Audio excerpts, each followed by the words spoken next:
दरवर्षीच्या प्रथेप्रमाणे आपल्या विधिमंडळाचं हिवाळी अधिवेशन महाराष्ट्राच्या उपराजधानीमध्ये म्हणजे नागपूरमध्ये सुरू झालेलं आहे.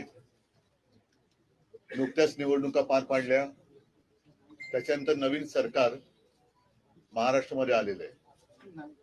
यापूर्वी 2.5 वर्ष आपण घटनाबाह्य सरकार पाहिलं आणि त्याच्यानंतर या निवडणुकांचा जो काही निकाल लागला हा सगळ्यांनाच अनाकलनीय आणि अनपेक्षित होता किंवा आहे.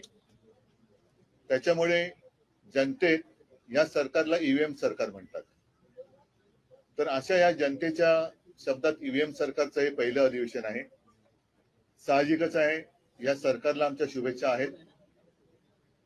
या सरकारकडनं जनतेच्या बऱ्याच अपेक्षा आता नाईलाजाने जनता करते. कारण आपण पाहिलं की काही गावांमध्ये जो काही निवडणुकींचा निकाल लागला त्याच्या विरुद्ध आंदोलनं सुरू झालेली आहेत. एकूणच काय की विजयाचा आनंद कुठे दिसला नाही. काल परवाकडे मंत्रिमंडळाचा विस्तार जरूर झाला, पण मंत्रिमंडळाच्या विस्तारापेक्षा मंत्रिमंडळाच्या वजाबाकीची चर्चा अधिक रंगलेली आहे. मंत्रीपद ज्यांना मिळालं त्यांच्या फटाक्यांपेक्षा नाराजांचे पार हे जास्त मोठ्याने वाजतायत. एक प्रथा असते की नवीन मंत्री झाल्यानंतर त्या मंत्रिमंडळाचे प्रमुख मुख्यमंत्री माननीय मुख्यमंत्री आपल्या सहकाऱ्यांचा परिचय सभागृहाला करून देत असतात. मला असं वाटतं की ही पहिली वेळ असेल की ज्यांच्यावरती ढीगभर पुरावे असल्याचे पुरावे घेऊन आरोप केले, अनेकांवरती बरेचसे गंभीर आरोप केले गेले, त्यांच्यावरती ईडी इन्कम टॅक्सच्या धाडी पडल्या, त्यांचा सगळ्यांचा माननीय मुख्यमंत्र्यांना त्यांचे सन्माननीय सहकारी म्हणून राज्याचे मंत्री या नात्याने ओळख करून द्यावी लागली, परिचय करून द्यायला लागला.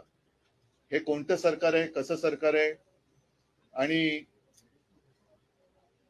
माननीय मुख्यमंत्र्यांनी एक काळ असा होता की आपद धर्म काय शाश्वत धर्म शाश्वत नाही शाश्वत धर्म, असं काही झालं तरी आम्ही हे करणार नाही ते करणार नाही. त्यांच्या मांडीला लावून त्यांना बसावं लागतं. हा कोणता धर्म आहे हे तेच जास्त चांगल्या पद्धतीने सांगू शकतील. थोडक्यामध्ये राज्याच्या विधिमंडळाचं अधिवेशन सुरू झाल्यानंतर जे प्रश्न घेऊन आम्ही सगळेच जण लढलो, ठीक आहे, आम्हाला सरकार स्थापन करता आलं नाही, त्यांनी सरकार स्थापन केलं. आता माझी मागणी अशी आहे की प्रत्येकाने आपापल्या जाहीरनाम्यामध्ये आमचं सरकार आलं असतं तर आम्ही केलं असतं. या सरकारने एक योजना जाहीर केली होती, लाडकी बहीण. आता लाडक्या बहिणीपेक्षा लाडके आमदार ज्यांना मंत्रिपद मिळालेत आणि नावडते आमदार अशीच चर्चा जास्त सुरू झालेली आहे. त्या लाडक्या बहीण योजनेचे पहिल्या 5 महिन्याचे मला असं वाटतं पैसे हे माता भगिनींच्या खात्यामध्ये जमा झाले. जवळपास 7,500 रुपये हे जमा झाले. दरम्यान निवडणूक आयोगाच्या माध्यमातून असं मला वाटतंय की पुढचे पैसे वाटायला लागू नये म्हणून या सरकारने स्थगिती आणली. आता निवडणूक झालेली आहे, आचारसंहिता संपलेली आहे. जसं निवडणुकीच्या आधी महिलांची मतं मिळवण्यासाठी ही योजना आणली गेली आणि त्यांच्या खात्यामध्ये पैसे दिले गेले, ती योजना तात्काळ सुरू केली गेली पाहिजे. आणि 1500 नव्हे तर हेच महायुती म्हणाली होती की 2100 ते 2100 रुपयांनी जो काही बॅकलॉग राहिला असेल 1-2 महिन्याचा आणि पुढचा 3-4 महिन्याचा असं धरून हे पैसे तात्काळ त्याच्यामध्ये परत आवडती नावडती बहीण न करता हे खात्यात जमा झाले पाहिजे. कारण मधल्या काळात मी बातम्या वाचल्या की आता निकष लावणार, म्हणजे एका घरात एकच महिलेला मिळणार, मग अमुकच बघणार तमुकच बघणार. हे सगळे मी म्हणेन जे काही डाव होते ते डाव आता उघडे झालेले आहेत. तुम्ही आता बहिणीमध्ये आवडती नावडती बहीण अशी करू शकत नाही. करता कामाने जसं तुम्ही गेल्या वेळेला कोणतेही निकष लावले असतील किंवा नसतील, ज्या महिलांना लाडक्या बहिणीच्या योजनेअंतर्गत पैसे दिले, हे पैसे आता हे निकष बाजूला ठेवून 2100च्या तुम्ही जे म्हणता वाढतं तुमचं प्रेम आहे त्याप्रमाणे हे पैसे तात्काळ माझ्या आणि आपल्या बहिणीच्या खात्यात जमा झाले पाहिजे. बाकी राज्यपालांचं अभिभाषण मी काय त्यावेळेला उपस्थित नव्हतो, पण त्याची प्रत आज मी वाचली. त्याच्याबद्दल आमचे सगळेच आमदार सभागृहात बोलतील. पण एक गोष्ट मला प्रकर्षाने जाणवते की राज्यपाल महोदयांनी माझं सरकार म्हणून जे काही भाषण केलं त्याच्यामध्ये पर्यावरणाबद्दल एक पुसटचा उल्लेख आहे की त्यांनी काय ती समिती नेमलेली आहे. आता त्या समितीत खरंच कोण असणार आहेत? पर्यावरण तज्ञ असणार आहेत का? हे पर्यावरण तज्ञ नेमका कसला अभ्यास करणार आहेत आणि या पर्यावरण तज्ञांनी केलेल्या सूचना हे राज्यपालांचं सरकार ऐकणार आहे का? कारण आज मी आपल्याशी बोलताना एक बातमी आलेली आहे मुंबईच्या संबंधात की जसं आरे कारशेडसाठी झाडांची कत्तल केली गेली ह्याच्यामध्ये कुठे पर्यावरण यांना दिसलं नाही, तसंच आता दुसरी कारशेड होते त्याच्यासाठी 1400 झाडांची कत्तल केली जाणार, डोंगरीची कारशेड. तर त्या कत्तली मागे किंवा कत्तल ही पर्यावरणाची तज्ञांची समिती होऊ देणार आहे का? हे असे अनेक प्रश्न आहेत. त्याच्यानंतर कायदा आणि सुव्यवस्थेबद्दल, महिलांच्या सुरक्षेबद्दल राज्यपाल महोदयांच्या अभिभाषणात कुठे मला काही तसं दिसलं नाही. तर या महिलांच्या सुरक्षेबाबत राज्यपालांचं सरकार काय करणार आहे हे कुठेही मला तरी त्याच्यात काही आढळलं नाही. आणि आता मी सभागृहात होतो, सभागृहातून निघताना आपले माननीय सदस्य कोण त्यांनी कालची एक घटना सांगितली की एका फोटोग्राफरच्या स्टुडिओत एक मास्क लावून कोणतरी गेला, रिव्हॉल्वर लावून त्याला लुटलं आणि त्याची दखल आज सकाळपर्यंत तरी पोलीस स्टेशनने घेतली नव्हती. मधल्या काळामध्ये या सगळ्या गोष्टी वाढलेल्या आहेत. त्याच्याबद्दल हे सरकार काय करणार आहे? आणि मुळामध्ये अधिवेशन सुरू झाले पण हे बिनखात्याचे मंत्री अद्याप खाते वाटप झालेले नाहीये. ही नेमकी जबाबदारी कोणावर आहे? काय आहे? का नुसतं एक गंमत म्हणून अधिवेशन घेतलं जाते? असं जर का असेल तरी लोकशाहीची थट्टा आहे. मला असं वाटतं की लवकरात लवकर खाते वाटप व्हायला पाहिजे होता. कारण एवढं राक्षसी बहुमत मिळाल्यानंतर एकतर मंत्रिमंडळ स्थापन करण्यासाठी किंवा मुख्यमंत्र्यांच्या शपथविधीसाठी वेळ लागला, मंत्रिमंडळ विस्तारासाठी वेळ लागला, विस्तार झाला तरी देखील अजूनही खाते वाटप झालेलं नाही. कोणताही मंत्री कोणत्याही प्रश्नाला उत्तर देतोय, काय चाललंय काय कळत नाही. मग हे अधिवेशन घेतलं कशाला हाच एक मोठा प्रश्न आहे. तर असे अनेक प्रश्न मनात घेऊन आपण सगळे या अधिवेशनाला सामोरे जातो आहोत. मला जे काय वाटलं ते मी बोललो. आणखीन काय तुम्हाला विचारायचं असेल तर विचारा, मी त्याला उत्तर द्यायचा प्रयत्न सभागृहात मी आता जनतेच्या सभागृहात हे प्रश्न मांडलेले आहेत आणि जनतेच्या सभागृहात मी प्रश्न मांडलेले आहेत. मी सांगितलं की माझ्या पक्षाचे सगळे माझे सहकारी हे तिथे आहेत. त्याच्यामुळे प्रत्येक प्रश्न हा अगदी पक्षाचा प्रमुख तिकडे मांडतोच असं नाहीये. त्याच्यामुळे जसं आता मोदीजी खासदार पण आहेत ना, किती वेळा असतात सभागृहात, किती वेळा? मग तसंच आहे ना, पंतप्रधान आहेत पण खासदार नाही आहेत का? मग त्यांना विचारल्या गेलेल्या प्रश्नाचं उत्तर ते त्यांना देणं बंधनकारक आहे की नाही? तर असे बरेच विषय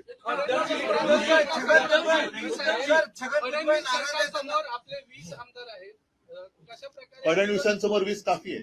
विरोधी पक्ष अजून काय ठरवलेला? विरोधी पक्ष नेता कोण असणार आहे हे अजून ठरवलं? मुख्यमंत्री पदाला वेळ लागला असेल तर विरोधी पक्ष नेता ठरवला, अधिक थोडा वेळ घेतला तर काय प्रॉब्लेम आहे? नाही, भुजबळांचं काय? छगन भुजबळ नाराज आहेत आणि पुन्हा एकदा राजकीय भूमिका वेगळी घेण्याचा तुम्ही तुमच्याकडे आले तर परत गेले नाही. असं बघा, असं त्यांनी काय बोलल्यानंतर मी उत्तर देईन. आपण कशाला त्याच्यावरती बोलायचं? भुजबळांच्या बद्दल मला फार वाईट वाटलं आणि असं अनेक जणांच्या बद्दल मला वाईट वाटते आतून की एका अपेक्षेने तिकडे गेले होते तरी काही जणांना बरं घट्ट झालेलं जॅकेट का आता तरी घालायला मिळालं, अशी काही जणांची जॅकेट अजूनही वाट बघत असतील. त्या सगळ्यांबद्दल मी काय व्यक्त करतो? सहानुभूती व्यक्त करतो. आणि म्हणून असं म्हटलं की हा लाडका आमदार ही किंवा लाडकी माणसं असं काही योजना सरकारची आहे का? भुजबळ असं म्हणताय, जहां नहीं चैना वहां नहीं रहना.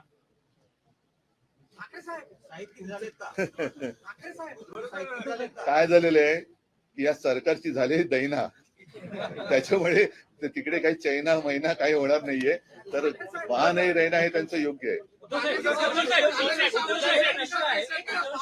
एक बाब म्हणजे या अधिवेशनामध्ये गंभीर बाब बघायला मिळत आहे.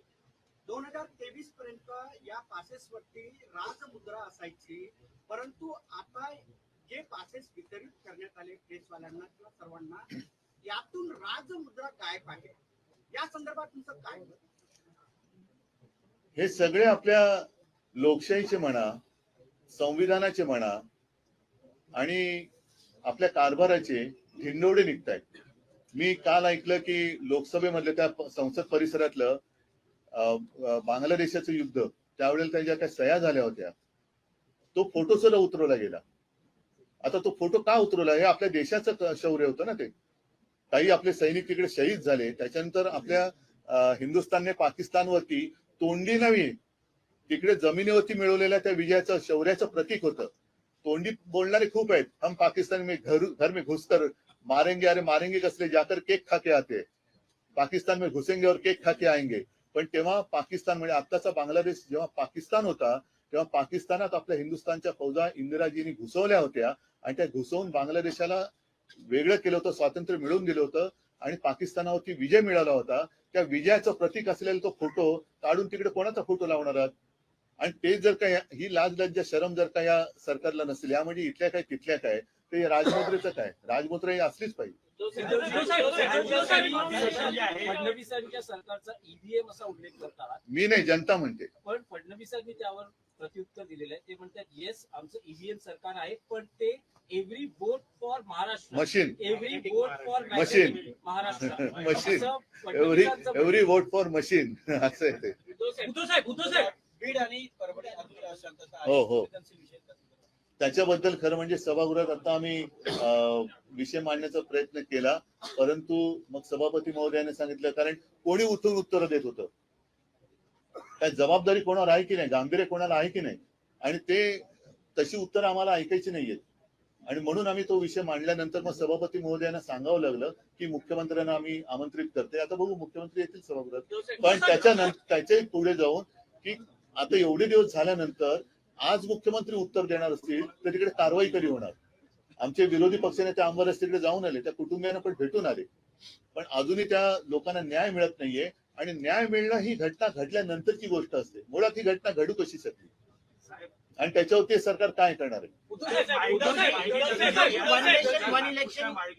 बोलतो माळगी नगर एरियात नागपूरच्या हे युवा अधिवेशन सुरू आहे, परंतु माळगी नगर एरियात जो आपला शिवसैनिक म्हणून जो आहे मुन्ना तिवारी हा महानुभाव पंथाच्या मंदिरावर कब्जा मिळवण्याचा प्रयत्न करतो. मुन्ना नाही, मला नाही माहिती काय. वन नेशन वन इलेक्शनच्या बद्दल आता सध्या देशात जे काय चाललेले ते सगळे विषय, जसं अदानी आहे, इतर काही गोष्टी आहेत, ह्याच्यावरनं दिशाभूल किंवा लक्ष भरकटवण्यासाठी हा विषय आणला जातोय. वन नेशन वन इलेक्शनच्या आधी निवडणूक प्रक्रिया जी आहे ती पारदर्शक झाली पाहिजे. आणि माझं तर मत सरळ आहे की निवडणूक आयुक्त सुद्धा निवडणुकीतून निवडले गेले पाहिजेत. कारण निवडणूक आयुक्त हे नेमले जाणार असतील आणि ते जर का आम्हाला निवडणुकीचे कायदे शिकवणार असतील तर ती प्रथा योग्य नाही. आणि अशा व्यक्तीच्या अधिपत्याखाली वन नेशन वन इलेक्शन होता कामा नये. पहिल्या प्रथम निवडणूक आयुक्तांना सुद्धा निवडणूक प्रक्रियेतून त्यांना निवडण्याची प्रक्रिया झाली पाहिजे. मग कोणाची मतं घ्यायची, कशी घ्यायची हे ठरवावी लागेल, पण निवडणूक आयुक्त सुद्धा मुळामध्ये निवडून आला पाहिजे आणि तरच त्याला निवडणूक आयुक्त मानलं गेलं पाहिजे. आणि ही जी काही शंका आहे, एकदा जर का यांना वाटत असेल की एव्हरी वोट फॉर अमुक, एव्हरी वोट, मग तुम्ही का बॅलेट पेपरवरती एका साध्या गावाचं मार्केट वाडीमध्ये बॅलेट पेपरवरती निवडणूक घ्यायला तुम्ही का घाबरता? जर का सगळ्यांनी मतं तुम्ही म्हणता तसं महाराष्ट्रासाठी दिले, अमुक दिले, तमुक दिले, मग तीच मतं त्या बॅलेट पेपरने येतील ना. आता काय होतंय की ईव्हीएम मध्ये मी काही टेक्निकल असं काही हे नाहीये, तज्ञ नाहीये, परंतु पूर्वी मी बॅलेट पेपरवरती मतदान केलेलं आहे, आपल्यापैकी काही जणांनी केलेलं असेल. लोकशाहीमध्ये मी मत कोणाला देतो आहे आणि माझं मत कुठे जाते हे शेवटपर्यंत मला कळलंच पाहिजे. तो अधिकार आता माझा हिरावून घेतलेला आहे.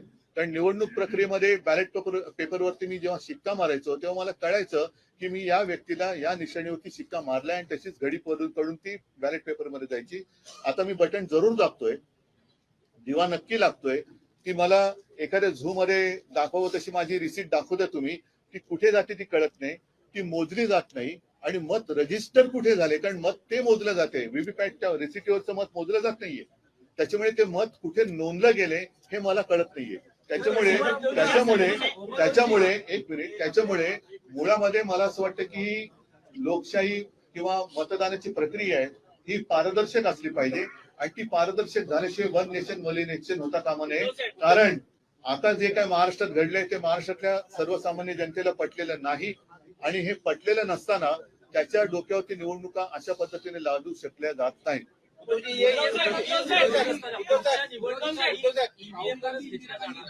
तर मग पक्षाची भूमिका नाही, काय? विरोधी पक्ष केवळ विरोध करण्यासाठी नाहीये, ही जनतेची मागणी आहे. माझं काय मत आहे की आता मार्केटवाडी किंवा आणखीन काही गोष्टी आहेत तिकडे त्यांचं काय मत आहे की आम्हाला बॅलेट पेपरवरती द्या ना आमच्या मत. तुम्ही तिकडे जर का वस्ती 400 असेल तर 300 पोलीस आणून उभे केले. एवढी भीती का? नाही, पण इंडिया ब्लॉकमधलेच काही नेते म्हणतात की ईव्हीएम वर असलेला रडगाणं आता बंद करा. ओमर अब्दुल्ला स्पेसिफिक असं केलं. नाही, पण इंडिया आघाडीमध्ये आम्ही सगळेजण काय एकमेकात विसर्जित नाही झालेलो. त्यांची मतं त्यांच्याकडे, आमची मतं आमच्याकडे. नाही, पण इंडिया आघाडीच्या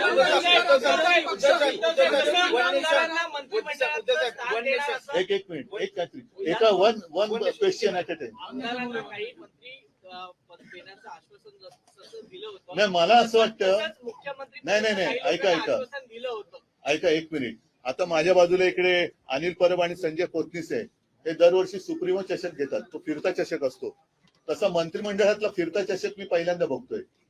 आणि मला अशी अपेक्षा आहे की मंत्रीपद जशी तुम्ही फिरवणार तशी मुख्यमंत्री आणि उपमुख्यमंत्री पद पण फिरवणार आहात का नुसते नेते मात्र फिक्स आणि त्यांचे सहकारी ज्यांच्या जोरावरती मुख्यमंत्री आणि उपमुख्यमंत्री झाले ते कायम, आणि ज्यांच्या जोरावर झाले ज्यांच्या जोरावर झाले ते फिरते, आणि जे झाले ते कायम.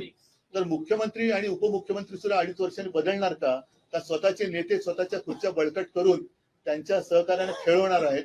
हे एकदा कळलं पाहिजे.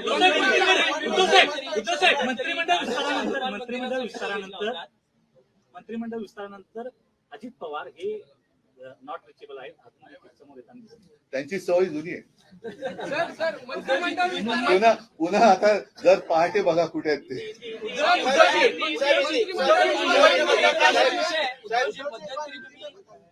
दादरच्या हनुमान मंदिराचा विषय घेतला.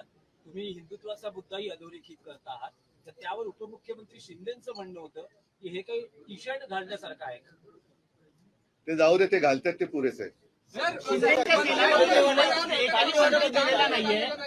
मुळामध्ये ती सेना मी मानायलाच तयार नाहीये.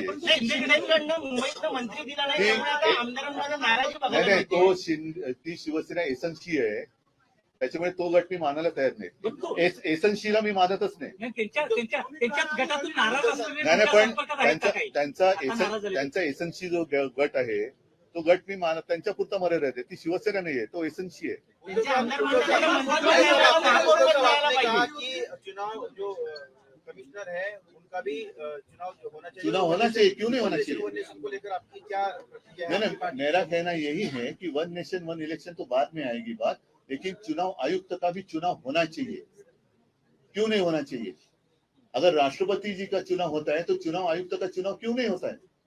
तो वहां भी चुनाव होना चाहिए. ऐसे मेरी मर्जी जो भी कोई है उसको मैं वहां बिठा दूंगा, नहीं चलेगी ऐसी बात. तो उनका भी चुनाव होना ही चाहिए. और फिर बाद में 1 नेशन 1 इलेक्शन, जब तक जो लोगों के मन में आशंका है ईवीएम के बारे में, दूर करो. होने दो ना, एक बार बैलेट पेपर पे वोटिंग होने दो. अगर यही बहुमत उनको मिलता है फिर कोई किसी को कुछ कहने की आवश्यकता नहीं है. इंडिया आघाडीच्या नेतृत्वावर पुन्हा एकदा खळखळ बघायला मिळते आहे. ममता बॅनर्जींनी इच्छा व्यक्त नाही, केली की त्यांना नाही, पण जेवढं मंत्रिमंडळावरून इकडे खळखळ तेवढी अजिबात इंडिया आघाडीवरच्या नेतृत्वात खळखळ नाहीये.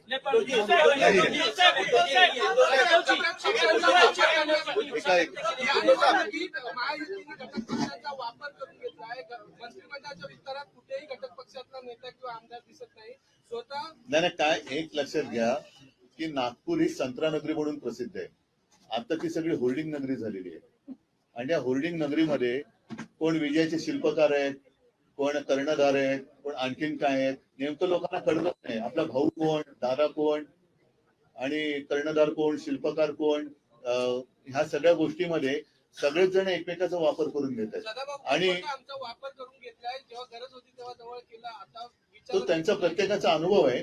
अनेक जण, आता मला कोणीतरी विचारलं ना, काही जण तुमच्या संपर्कात आहेत का, नाराज झालेले निरोप येत आहेत. आणि त्यांना आता कळतंय की तुमची भूमिका बरोबर होती. तर शेवटी अनुभवासारखा उत्तम गुरु नसतो. तो अनुभवाचा उत्तम गुरु त्यांना मिळालेला आहे. त्यातनं त्यांना शिकवणूक मिळू द्या, मग बघू. त्यांच्या अरे मला उत्तर तर देऊ द्या. मी म्हटलं ना, अनुभवासारखा उत्तम गुरु नसतो. त्या अनुभवाच्या गुरुने त्यांना उत्तम धडे मिळू द्या. त्याच्यानंतर ते सुधारलेत तर बघू आपण. मुख्यमंत्रीपदाचा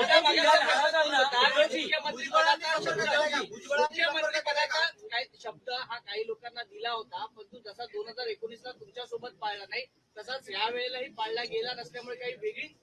बघा, मला 2019ला अनुभव हा गुरु मिळाला, आता ह्यांना मिळतोय.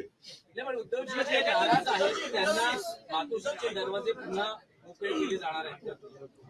परत तेच सांगेन की त्यांना धडा ते काय शिकतायत त्याच्यावरती ते अवलंबून राहील. पहिले शिकू तर द्या. शिकल्यानंतर त्यांना सर्टिफिकेट मिळेल, ते मिळाले की बघू. आता काही जणांना म्हणजे हे खरं खेदजनक आहे, कोणाला मंत्रीपद मिळालं नाही त्यांनी सांगितलं की महाराष्ट्राचा तो बिहार होतोय. आता बिहारच्या नितीश बाबूंनी सांगावं, कारण ते त्यांच्या विरुद्ध बरोबर एनडीए मध्ये आहे. तर नितीश कुमारने सांगावं की बिहारमध्ये असं काय वाईट आहे, आणि यांनी सांगावं की महाराष्ट्र आणि बिहारमध्ये नेमका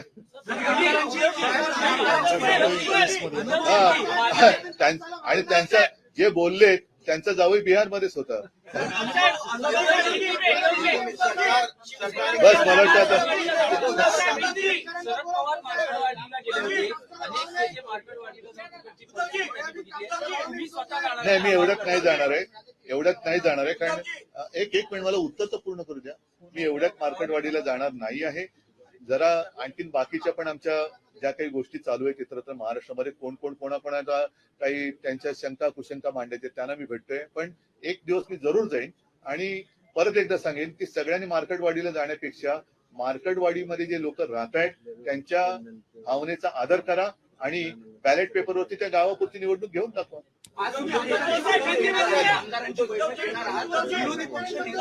सगळं कळेल, सगळं कळेल.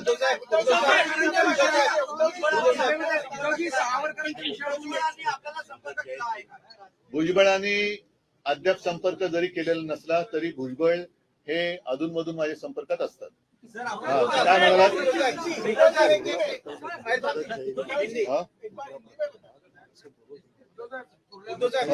नाही, आता एक कोणतरी विचारलं ना प्रश्न. नाही, आणखीन मध्ये काय विचारलं? काय विषय आहे. कर्नाटकमध्ये विधानसभेत काँग्रेस सरकार सावरकरांची बोलतो जरा थांबा. सावरकरांची मला एक गोष्ट असं वाटते की काँग्रेस असो वा भारतीय जनता पक्ष असो, यांनी आता सावरकर आणि भाजपने सुद्धा नेहरू बोलणं सोडलं पाहिजे. कारण आताचा हा जो काळ आहे तो काळ आपल्याकडे बघतोय की त्यावेळेला त्यांनी जे काय करायचं ते करून गेले, तुम्ही काय करतात. त्याच्यामुळे अगदी मोदींनी सुद्धा नेहरूंचं रडगाणं आता बंद करावं, आणि काँग्रेसने आता सावरकरांच्या नावाने बोलणं बंद करावं. कारण दोघंही आपापल्या जागी होते. आपण काय करणार आहोत हे लोकांना आता दाखवावं. आणि मुळामध्ये सावरकरांना भारतीय जनता पक्षाने एकदा भारतरत्न द्यायला काय हरकत आहे? का देत नाहीये? द्या ना त्यांना भारतरत्न. मागे जेव्हा फडणवीस मुख्यमंत्री होते तेव्हा 2दा का 3दा पत्र दिले. त्या पत्राचं काय केराच्या टोपलीत गेली ती? मोदीच होते ना पंतप्रधान. अगदी तारखांसकट ती पत्र कधी गेलेत हे माझ्याकडे आहे. त्याच्यामुळे जर महाराष्ट्राच्या मुख्यमंत्र्यांनी तत्कालीन, म्हणजे आताचे तेच आहेत, पण त्यावेळेला केलेली विनंती अद्याप भारतीय जनता पक्षाचे वरिष्ठ नेते मानत नसतील तर त्यांना सावरकरांबद्दल बोलण्याचा अधिकार नाही. शेतकऱ्याचं काय? सोयाबीनला कापसाला भाव नाही आहे, विदर्भात शेतकरी मरत आहे, आत्महत्या करत आहे, विदर्भाचा अनुसूचित आतापर्यंत भरला नाही. आम्ही जेव्हा प्रचार करत होतो त्यावेळेला मी जाहीर केलं होतं की आमचं सरकार आलं असतं तर मी सोयाबीनला 7,000 रुपये भावात जाहीर केला होता. दुर्दैवाने तसं झालं नाही. म्हणूनच मी जे काय म्हटलं की लोक या सरकारला ईव्हीएम सरकार का म्हणतायत, कारण संपूर्ण राज्यात वातावरण यांच्या महायुतीच्या विरुद्ध होतं. शेतकरी त्याही वेळेला खूप संतापलेला होता, त्रासलेला होता. त्याच्या मालाला भाव मिळत नव्हता, हमी भाव मिळत नव्हता, ना कापसाला मिळत होता ना सोयाबीनला. आणि समोरून शेतकरी सांगत होते की उद्धवजी तुमचं सरकार असताना आम्हाला सोयाबीनला भाव चांगला मिळत होता, 6,000 6,500च्या आसपास भाव मिळत होता. बरोबर ना? खरंच आहे. आता मी तेव्हा जाहीर केलं होतं की आम्ही 7,000 रुपये देऊ. लोकांनी, मला नाही वाटत की माझा महाराष्ट्र मला एवढा फसवेल, आणि म्हणून लोकांच्या मनात ही शंका आहे की हे सरकार हे ईव्हीएमचं सरकार आहे. अभी अभी बहुत कुछ हो गया. हिंदी में क्या?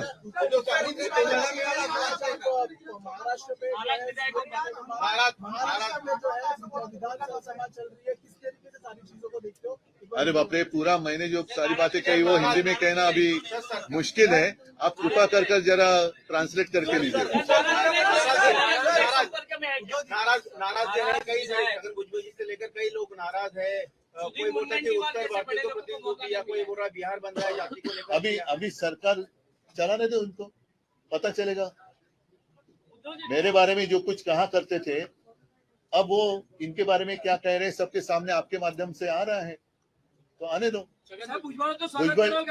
भुजबल जी, जैसे मैंने कहा कि इस विषय पर तो संपर्क में नहीं है, लेकिन वो मेरे संपर्क में हमेशा रहते हैं.